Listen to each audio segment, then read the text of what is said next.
What's up guys, and welcome back to my channel. For this video I will discuss ratio and proportion for grade 9 mathematics.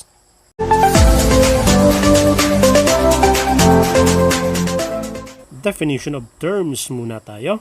Ratio is used to compare two or more quantities. Proportion is the equality of two ratios, an equation in which there are ratios on both sides that can be written in two ways, one by fraction and two by use of colons. Ways of writing a proportion. Number 1, to equal fractions. Number 2, use of colons.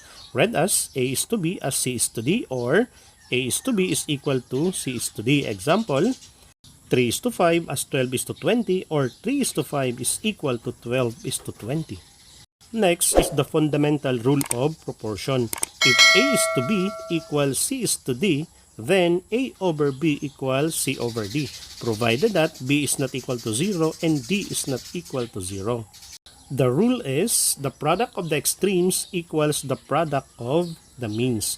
In a proportion A is to B equals C is to D, the outer terms A and B are called extremes, while the inner terms B and C are called means. Next is the properties of proportion. The variations of proportion not changing its value. Number 1 is the cross multiplication property. If A over B equals C over D, then A times D equals B times C, provided B is not equal to 0 and D is not equal to 0. This is one of the best ways of testing if the proportion is correct, or also in solving problems involving proportion. To illustrate, prove that 3 is to 5 equals 12 is to 20. By cross multiplication, we have 3 times 20 equals 5 times 12. 3 times 20 is 60, 5 times 12 is 60. Since they are equal, the expression 3 over 5 equals 12 over 20 is a correct proportion. Next is the alteration property of proportion. Extremes and means can be interchanged. Stated that if A over B equals C over D, then A over C equals B over D. And observe that the means B and C interchange. If A over B equals C over D, then D over B equals C over A. If you will notice, the extremes A and D interchange. To illustrate the property, let us use the same proportion 3 over 5 equals 12 over 20. Extremes can be interchanged. Extremes are 3 and 20. Interchanging them, 3 will become 20 and 20 will become 3. Checking applying the rule of proportion, 20 times 3 equals 5 times 12, 60 equals 60. Another, means can be interchanged. The means are 5 and 12. Interchanging them, 5 will become 12 and 12 will become 5. Applying the rule of proportion, 3 times 20 equals 12 times 5, 60 equals 60. Please continue watching the video for the illustrations of properties number 3, 4, and 5.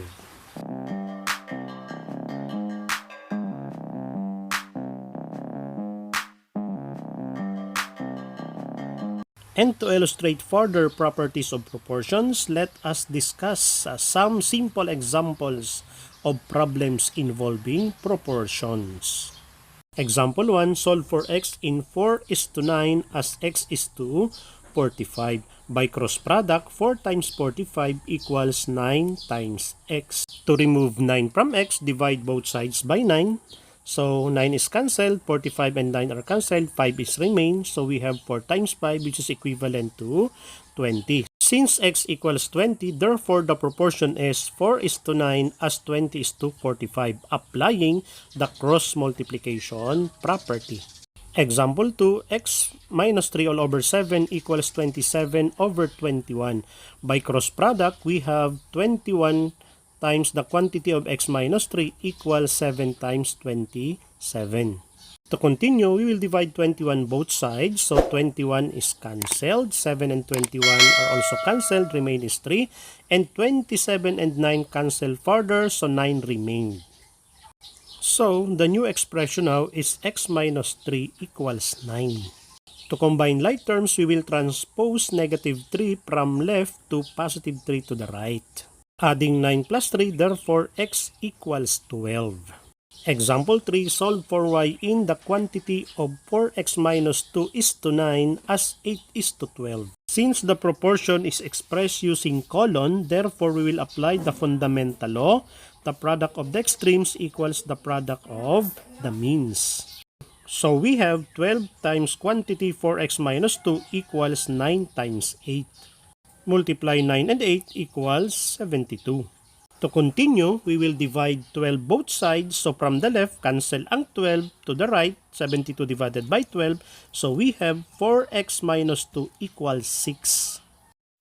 Transpose negative 2 to positive 2 to the right, 6 plus 2 equals 8. Divide both sides by 4, cancel ang 4, 8 over 4, the x equals 2.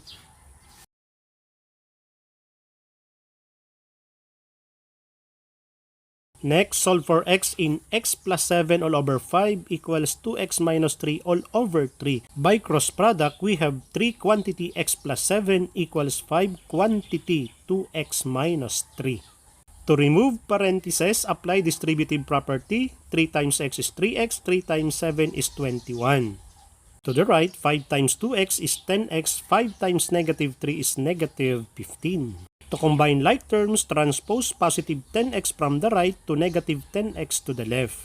Transpose positive 21 from left to negative 21 to the right.